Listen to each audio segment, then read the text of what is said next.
Assalamualaikum warahmatullahi wabarakatuh. Kali ini saya Muhammad Syifa. Dalam video kali ini saya akan menjawab pertanyaan dari tugas mata kuliah Integrasi Agama dan Sains. Pertanyaannya sebagai berikut.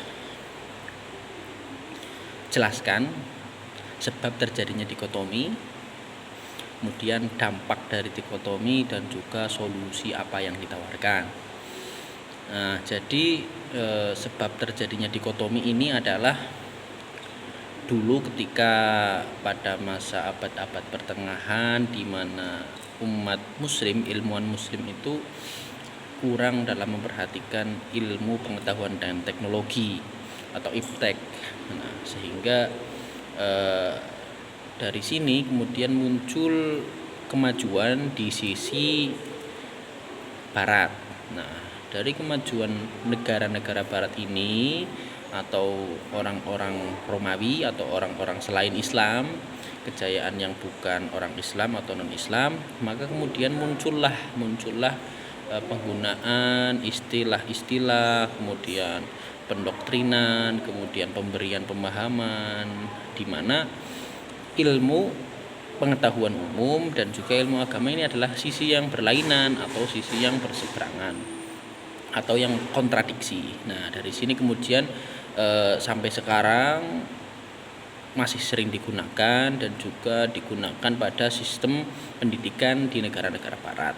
Nah, dengan demikian sampai sekarang masih terjadi. Nah, kemudian dampak yang terjadi seperti apa, sehingga dengan adanya dikotomi tersebut, dampak yang terjadi adalah bagaimana umat muslim, terutama pelajar-pelajar Islam, pelajar-pelajar muslim, untuk kemudian akhirnya menjadi lupa atau terkadang menjadi tidak paham bahwasannya sejatinya antara ilmu agama dan ilmu umum atau ilmu keislaman dengan ilmu saintifik adalah sesuatu yang satu atau sesuatu yang tidak bisa dipisahkan. Namun karena kemajuan dari barat yang kemudian memberikan doktrin, kemudian sistem pendidikan Indonesia yang juga meniru dari pendidikan-pendidikan negara-negara barat.